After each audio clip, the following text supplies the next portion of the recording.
আমি ছোটোবেলা পড়ালেখা করি না তেমন, বাবার সাথে কৃষিকাজ করতাম।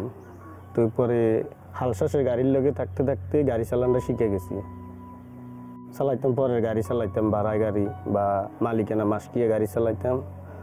পরে আশেপাশের বন্ধু বান্ধব বাইরে যাইতে আছে, ফ্যামিলি তো আমার ছেলে একটা, শারীরিক প্রতিবন্ধী, মেয়ে দুইটা। ফ্যামিলির দিক দিয়ে চিন্তা করে আমি 2023 সালে দুবাইতে যাই একটা ট্যুরিস্ট ভিসা নিয়ে।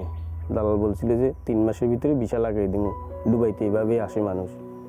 পরে আর কথা হয়নি, 2.5 লক্ষ টাকা দিছি আমি, 3,70,000 টাকা কথা ছিল, বাকি টাকা ভিসা লাগানোর পরে দিব আমি। যাওয়ার 8 দিনের মাথায় আমি অ্যাক্সিডেন্ট হয়ে গেছি, বিল্ডিং কানেকশনের কাজে যাই। এই পাইলিং নামাইতে সময় পাইলিংয়ে চিপে হয়ে পাও কাইটা গেছে।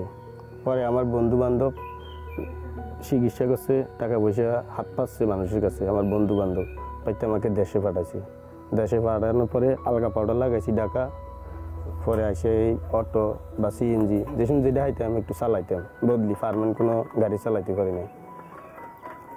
পরে আমাদের ইউনিয়নের নুরু চেয়ারম্যান হ্যাঁ আমার বললো যে তুমি ওই ব্রাকের সাথে যোগাযোগ করো।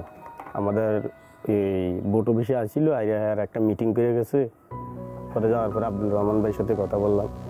পরে আমার ডকুমেন্টগুলো চাইলো, ডকুমেন্টগুলো দিলাম। এই মাসের 4 তারিখে আমার মিশুক কিনে দিয়েছে 1,20,000 টাকা দিয়ে।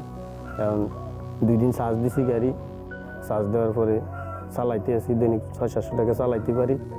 আলহামদুলিল্লাহ ফ্যামিলি নিয়ে ভালো আছি। যদি আমি আজকে লিখিল বিশালে বিদেশে যাইতাম তাহলে আমার এই করুণ দশা হইতো না, আমি কারো কাছে হাত পাতানো লাগতো না।